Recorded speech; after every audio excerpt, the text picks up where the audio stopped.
भस्त्राः किं न जीवन्ति भस्त्राः किं न सुसन्त्युत न खादन्ति न मेहन्ति किं ग्राम पशवो परे।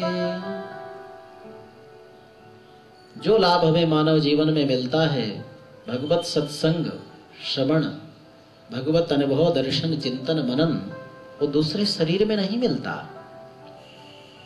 बाकी कार्य तो हम अन्य शरीर में भी कर लेते हैं, लेकिन यह कार्य केवल मानव शरीर से ही मिलता है। जिस कार्य के लिए हमें मानव शरीर मिला वह कार्य हम नहीं करें तो फिर पुनः हमें भगवान अपने यहाँ से नीचे भेज देते हैं। जिस कार्य के लिए हमने भेजा है जाओ वो करके आओ।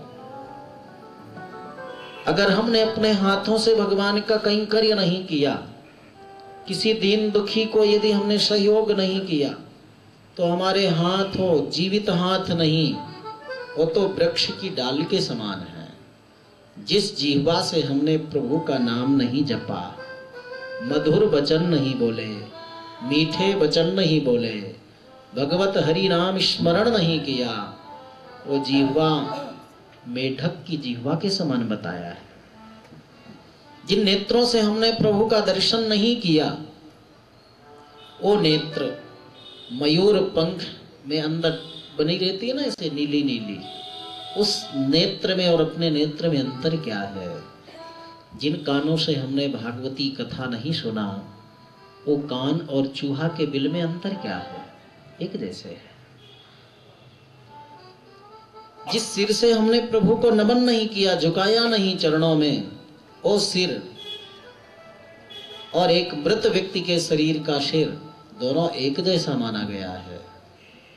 जिन चरणों से हम परिक्रमा नहीं किए, देव मंदिर में, तीर्थ में, परिक्रमा का लाभ यही है ना कि जैसे अयोध्या में गए, पूरी अयोध्या की परिक्रमा कर लिए, तो जितने अयोध्या में मंदिर हैं या संत हैं सबकी परिक्रमा हो गई। जिनसे आप परिचित नहीं, जिनको आप जानते नहीं, उन मंदिर और संत पुरुषों का दर्शन परिक्रमा, पूरी परिक्रमा लगाने से मिल जाता है। इसलिए परिक्रमा लगाने की पद्धति है। हमारे भारत देश में कितने तीर्थ हैं? 60 करोड़ तीर्थ हैं।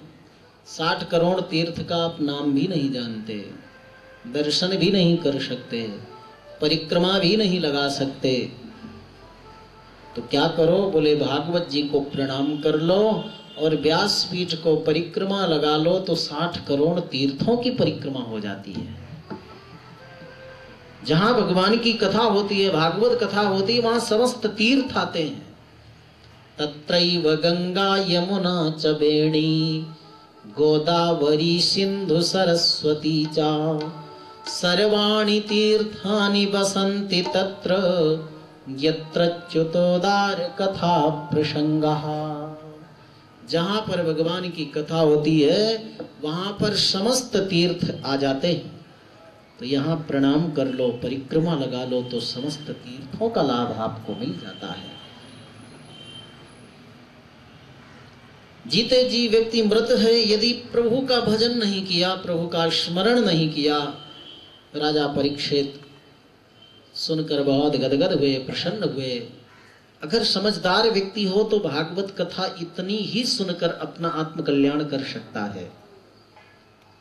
लेकिन व्यक्ति का चित्त कभी यहाँ रहता है, कभी घर में रहता है, कहीं और दूर चला जाता है।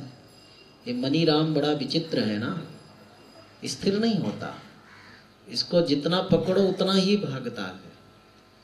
एक माता जी ने संत जी से पूछा कि महाराज, ध्यान के समय हमारा मन एकाग्र हो, किसी की याद नहीं आवे, कोई उपाय बताओ। संत जी ने कहा, जाओ बंदर को याद मत करना, भगवान में मन लग जाएगा। अब वो माला लेकर के बैठी माता जी, तो भगवान तो याद आए नहीं, वही बंदर याद आने लगा। जिसको चाहो कि याद ना आवे, उसकी याद और ज्यादा आती है। इसलिए परीक्षित जी सुखदेव जी से कहते हैं, भगवान मन एकाग्र नहीं होने से हमें तो भगवदीय चरित्र और सुनाने की कृपा करें, जिससे मन चंचल भी हो, मन एकाग्र भी नहीं हो, मन हमारे बस में भी नहीं हो, तो भी हमारा आत्मकल्याण हो जाए। तब सुखदेव जी ने मंगलाचरण किया है। मंगलाचरण प्रारंभ में किया जाता है ना, भगवान की स्तुति प्रार्थना प्रारंभ में की जाती है ना। लेकिन सुखदेव जी ने पहले परीक्षित को उपदेश देना शुरू किया। क्या मतलब? गुरुजनों का हृदय ऐसा वात्सल्य पूर्ण होता है, इसलिए तुलसी बाबा ने भी क्या लिखा? कृपा करहु गुरु देव की नाई। कृपा करहु माता की नाई नहीं, कृपा करहु पिता की नाई नहीं, कृपा करहु भाई की नाई नहीं। क्या कहा? कृपा करहु गुरु देव की नाई। गुरुदेव क्या होते हैं? गुरुजन अनुग्रहिक पाणी होते हैं। दोनों हाथों में उनके अनुग्रह होता है, कृपा, दया, करुणा, वात्सल्य होता है। और भगवान के एक हाथ में अनुग्रह होता है और एक हाथ में निग्रह होता है। निग्रह माने कभी कभी हमें दंड भी देते हैं भगवान, और अनुग्रह माने कभी कभी कृपा करते हैं। लेकिन जन कृपा ही करते हैं, दंड कभी देते ही नहीं, निग्रह कभी करते ही नहीं। ऐसे अनुग्रह पूर्ण श्री सुखदेव जी महाराज ने राजा परीक्षित को उपदेश देना प्रारंभ कर दिए, मंगलाचरण भी नहीं किए। अब मंगलाचरण करते हैं। बड़ा सुंदर मंगलाचरण है कि यत् कीर्तनम यत् स्मरणम यदीक्षणम यद् बंधनम यत् श्रवणम यदर्हणम लोकस्य सद्यो विधुनोति कल्मषम तस्मै सुभद्रस्रवसे नमो नमः। जिन भगवान के नाम कीर्तन करने से, जिनकी मंगलमयी मूर्ति का स्मरण करने से, जिनका दर्शन करने से, जिन प्रभु के चरणों में वंदन करने से और जिनकी मंगलमयी कथा का श्रवण करने से पापी से पापी व्यक्ति के भी पाप नष्ट हो जाते हैं, ऐसे पतित पावन भगवान को हम बारंबार प्रणाम करते हैं, नमन करते हैं। कैसे कैसे पापियों का उल्लेख किया है भागवत में कि कीरातहूणांध्र पुलिंद पुलकसा आभीर कंका यवन प्रसादयाः एन्ने च पापा यदपाश्रयाश्रयाः शुद्ध्यन्ति तस्मै प्रभ विष्णवे नमः। किरात जाति में जन्म लेने वाले लोग जो वन में रहते हैं, जिनका हिंसा आदि ही कार्य है, ऐसे हिंसक जाति में जन्म लिए किरात लोग, अंध्रलोध, पुलिंद, पुलकस, कंक, यवन, खस, ये सब जाति विशेष हैं।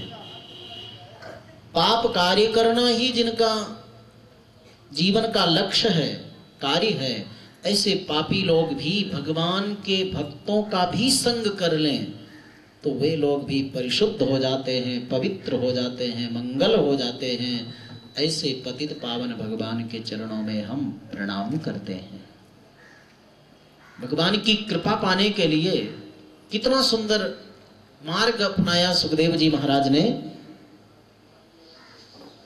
भगवान हमारे ऊपर भी ऐसी ही कृपा करिएगा जैसे इन सब पर आप कृपा करते हैं। जैसे कभी कभी आप बोलते हैं ना, अपने माता पिता से बोलते हैं कि जैसे आपका प्रेम इस भाई के प्रति है वैसे हमारे प्रति भी रखिए। जैसे आप कहते हैं, हाँ, कभी कभी देवियाँ कहती हैं पति देव से, जैसे आपका स्नेह प्रेम अपनी बहन से है वैसे हमारे प्रति रखिए। कोई मित्र अपने मित्र से कहता है जैसे आपका प्रेम उस मित्र से है वैसे प्रेम हमसे भी रखिए।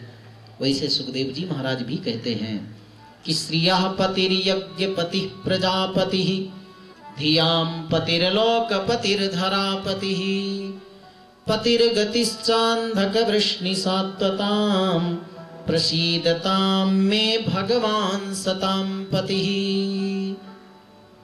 जैसे आप लक्ष्मी जी पर कृपा करते हो प्रभु, उनको चरणों की सेवा आपने प्रदान की, वही कृपा हम पर भी बनाए रखिए।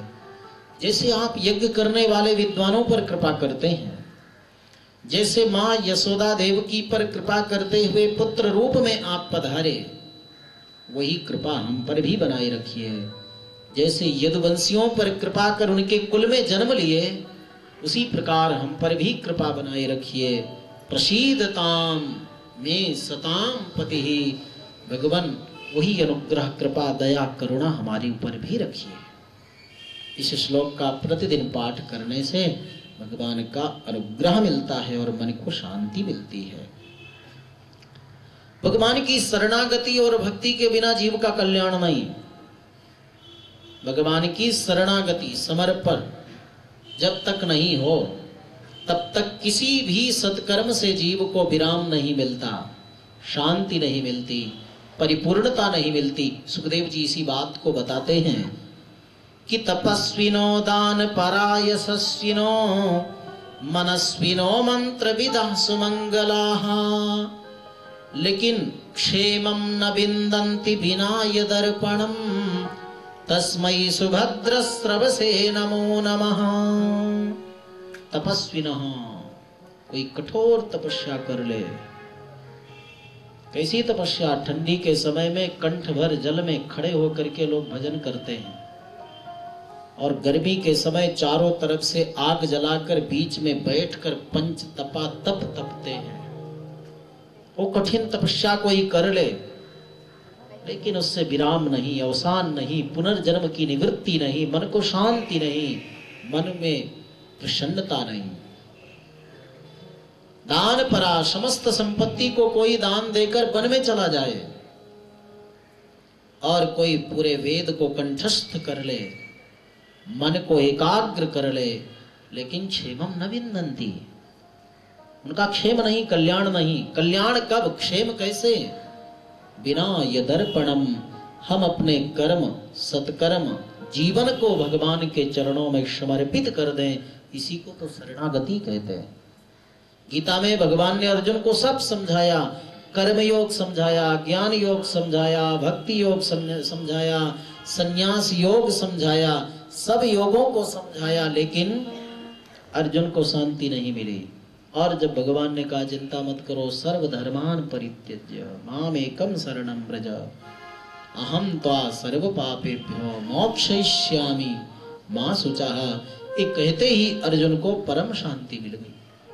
अर्जुन ने क्या कहा? नष्टो मोहः स्मृतिर्लब्धा तत्प्रसादात् मयाच्युत स्थितोस्मि गत संदेहः करिष्ये वचनं तव।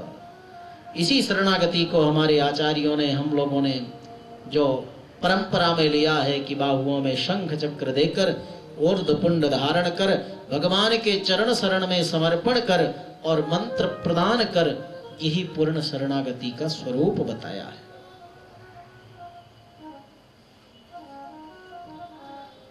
ऐसे से सभी लोगों को शांति नहीं, लेकिन भगवत चरणों में शरणागति और समर्पण के बाद पूर्ण शांति मिलती है।